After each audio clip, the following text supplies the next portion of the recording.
ছয় শ্রেণীর মানুষ, এদের থেকে সতর্ক থাকবেন। ছয় শ্রেণীর, এরা মূলত নিজেরাই শয়তানের বন্ধু। আপনার আশপাশে অনেক আপনজন আছে এই ক্যারেক্টারের। যদি এদের থেকে দূরে থাকতে না পারেন, নিজে বিপদে পড়বেন এবং ঝামেলার মধ্যে নিজেই নিজেকে জড়িয়ে ফেলবেন। আপনি বুঝতে পারবেন এই ছয় শ্রেণীর মানুষ, এরা নিজেরা শয়তানের বন্ধু এবং আপনাকে তাদের ওই শয়তানের বন্ধুতে রূপান্তরিত করে ডে বাই ডে। আপনি নিজেও ধরতে পারেন না, বুঝেন না। আল্লাহ সুবহানাহু ওয়া তাআলা কুরআনুল কারিমে সৎ মানুষের কিছু বৈশিষ্ট্যের কথা বলেছেন, আবার অসৎ মানুষের কথাও বলেছেন যে অসৎ মানুষের ক্যারেক্টারগুলো কি হতে পারে। এখন ওই ছয় শ্রেণীর মানুষ যারা শয়তানের বন্ধু, এরা কারা?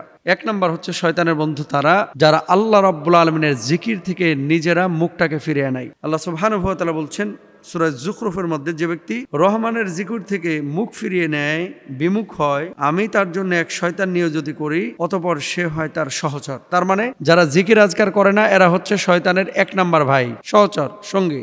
এক নাম্বার। দুই নাম্বার, যারা আল্লাহ ও আখিরাতকে বিশ্বাস করে না, যারা ঈমান আনে নাই, আল্লাহকে বিশ্বাস করে না, নবীকে বিশ্বাস করে না, আখিরাত বিশ্বাস করে না, এই সমস্ত বেঈমান মানুষগুলো তারা হচ্ছে শয়তানের বন্ধু। আল্লাহ বল, নিশ্চয় আমি শয়তানদের তাদের বন্ধু বানিয়েছি যারা ঈমান আনে না। সূরা আরাফের 27 নম্বর আয়াতে আল্লাহ তাআলা এই কথা বলেছেন। এবং আল্লাহ তাআলা সূরা বাকারার মধ্যে বলছেন, যারা কুফরি করে তাদের বন্ধু হলো তাগুত, তারা তাদেরকে আলো থেকে অন্ধকারের দিকে নিয়ে যায়। তাহলে এখানে বোঝা যাচ্ছে যারা ঈমান আনে না, কুফরি করে, তারা হচ্ছে শয়তানের বন্ধু। তাহলে বেঈমানের সাথে বন্ধুত্ব করতে হলে আপনাকে কিন্তু শতবার ভাবা লাগে। দুই নাম্বার গেল। তিন নাম্বার, যারা লোক দেখানোর জন্য মানুষকে দান করে, এরা হচ্ছে শয়তানের বন্ধু। আল্লাহ সুবহানাহু ওয়া তাআলা পবিত্র কোরআনুল কারীমের মধ্যে বলছেন, যারা লোক দেখানোর উদ্দেশ্যে তাদের ধন সম্পদ ব্যয় করে, তারা শয়তানের সঙ্গী। আর শয়তান যার সহচর হয়, সে কতই না নিকৃষ্ট সহচর। সূরা নিসার 38 নম্বর আয়াতের মধ্যে কথা বলেছেন। তাহলে লোক দেখানোর যে দাতা, লোক দেখানোর জন্য যিনি দান করে থাকেন, এই ব্যক্তিকে কখনো বন্ধুরূপে গ্রহণ করা যাবে না, তাকে শুধরানোর জন্য চেষ্টা করতে হবে। তাহলে 3 নাম্বার পাইলেন। 4 নাম্বার, অপব্যয়কারীরা। কিছু মানুষ আছে পয়সাও কামায়, উপার্জন করে এবং প্রচুর অপচয় করে।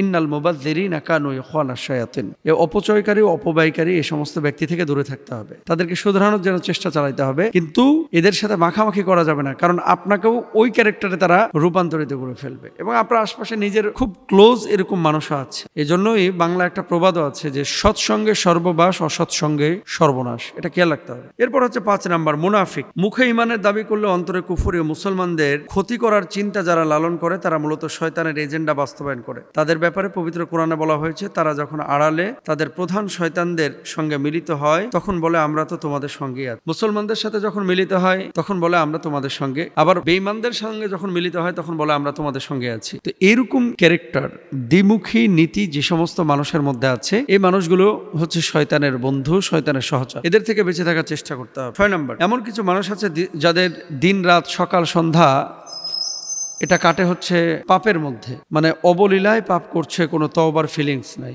হারামে জড়িত, কিন্তু ফিরে আসার কোনো চিন্তা চেতনা নাই। এমন কিছু মানুষ কিন্তু আছে যারা পাপ করতেছে, অনেকে পাপ করার পর আবার ফিরে আসছে, এরা ভালো। তওবা করছে, এরা ভালো। আল্লাহর কাছে মাফ চাচ্ছে, কান্নাকাটি করছে, এরা ভালো। আর কিছু মানুষ আছে যারা পাপকে পাপই মনে করছে না, মানে এটা যে সে পাপ করেছে, এই পাপকে পাপই মনে করছে না। এই মানুষগুলো থেকে দূরে থাকতে হবে, কারণ এই সমস্ত পাপিষ্ঠদের সাথে যদি আপনি মিশেন, তাহলে নিজেই একসময় পাপে নিমজ্জিত হবেন। এই জন্য এই 6 শ্রেণীর মানুষ হচ্ছে শয়তানের বন্ধু। এদের থেকে দূরে থাকার চেষ্টা করেন। আল্লাহ তাআলা আপনাদেরকে হেফাজত করুক, আমাদেরকেও হেফাজত করুক। আমিন।